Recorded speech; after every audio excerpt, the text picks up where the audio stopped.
وای چې هغې نه دې پټې کړي ته څنګه دومره باوري رامو ځکه چې ما پټې کړي اوس لږ بس یې دلته نشته چنګیز ویلي و ژوندی راولئ سادولې وباشو ای ویل که چېرته دي کوزان کې د مالو چې ډیپو کې پټې کړي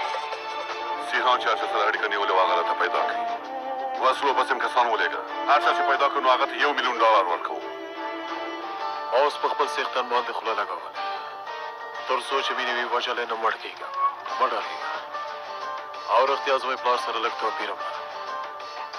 زه مېرمنو ته ارزښت ورکوم سیبا